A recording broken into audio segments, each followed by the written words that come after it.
Hi friends, welcome to Thangam kitchen. வீட்டில் bread இருந்துச்சுன்னா கண்டிப்பாக இந்த ரெசிபியை ட்ரை பண்ணி பாருங்கள். சும்மா ப்ரெட் ரோஸ்ட்டு, ப்ரெட் ஆம்லேட் இந்த மாதிரி பண்ணி சாப்பிட்றதுக்கு நான் சொல்கிற மாதிரி இந்த மாதிரி செஞ்சு சாப்பிட்டு பாருங்கள். அவ்வளோ சூப்பராக இருக்கும். 2 பீஸ் சாப்பிட்டாலே வயிறு ஃபுல்லாயிரும். வாங்க எப்படி பண்ணுறேன்னு வீடியோக்குள்ளே பார்த்துடலாமா?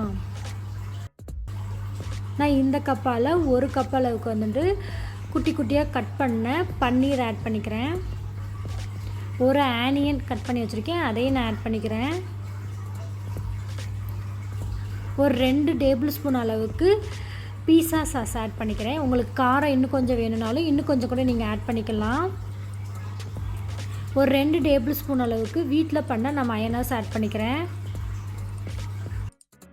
இதில் வந்துட்டு சில்லி ஃப்ளேக்ஸ், பீஸா ஆரிகானோ, பெரி மசாலா எல்லாம் சேர்த்து ஒரு 1.5 டேபிள் ஸ்பூன் அளவுக்கு ஆட் பண்ணிக்கிறேன். உங்களுக்கு இன்னும் காரம் வேணாலும் நீங்கள் ஆட் பண்ணிக்கலாம். இப்போது ஒரு 2 டேபிள் ஸ்பூன் அளவுக்கு மொசரலா சீஸ் ஆட் பண்ணிக்கிறேன். இது எல்லாத்தையும் நல்லா மிக்ஸ் பண்ணிக்கலாம்.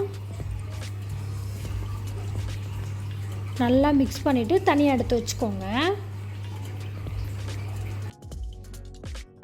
ப்ரெட் ஸ்லைஸ் எடுத்துக்கோங்க. நீங்கள் வீட் ப்ரெட் இருந்தால் கூட எடுத்துக்கலாம். இப்போ நம்ம ஓரங்களை மட்டும் நம்ம கட் பண்ணி எடுத்துடலாம். இந்த மாதிரி கட் பண்ணி எடுத்துக்கோங்க. இப்போ நான் சப்பாத்தி கட்டை எடுத்துகிட்டு நல்லா ரோல் பண்ணிக்கிறேன். 2 பக்கமும் நல்லா ரோல் பண்ணி எடுத்து வச்சுக்கலாம். நல்லா ரோல் பண்ணிவிட்டு நம்ம மிக்ஸ் பண்ணி வச்சுருந்தா பன்னீரை ஆட் பண்ணிக்கலாம். சென்டராக வச்சுக்கோங்க. இந்த மாதிரி வச்சுட்டு மேலே வந்துட்டு நான் கொஞ்சமாக மொச்சரலா சீஸ் ஆட் பண்ணிக்கிறேன்.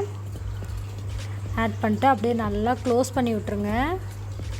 லைட்டாக அப்படி ஓரங்கள்லாம் லைட்டாக ஒரு ப்ரெஷ் கொடுத்தா போதும், நல்லா க்ளோஸ் ஆகிக்கிறோம். இந்த மாதிரி எல்லாத்தையும் நான் பண்ணி எடுத்துகிட்டு வந்துடுறேன். இப்போ பேக்கிங் டேரில் வந்துட்டு நான் ஒவ்வொன்றா அரேஞ்ச் பண்ணிக்கிறேன். கொஞ்சம் கேப் விட்டு அரேஞ்ச் பண்ணிக்கோங்க. இப்போ 1 கியூப் பட்டரை வந்துட்டு நல்லா மெல்ட் பண்ணிவிட்டு அதில் கொஞ்சமாக மட்டும் சில்லி ஃப்ளேக்ஸ் போட்டு ஆட் பண்ணியிருக்கேன். நல்லா மிக்ஸ் பண்ணிவிட்டு இந்த மாதிரி எல்லா பக்கமும் படுற மாதிரி நல்லா ஸ்ப்ரெட் பண்ணி விட்டுக்கோங்க.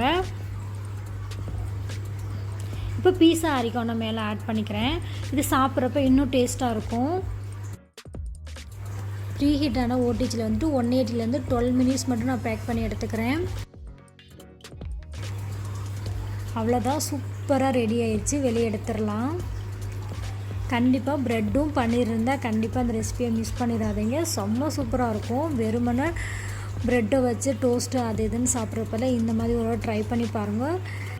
இந்த ரெசிபி உங்களுக்கு பிடிச்சிருக்குன்னு நினைக்கிறேன். பிடிச்சிருந்தால் லைக் பண்ணுங்கள், ஷேர் பண்ணுங்கள், கமெண்ட் பண்ணுங்கள், சப்ஸ்கிரைப்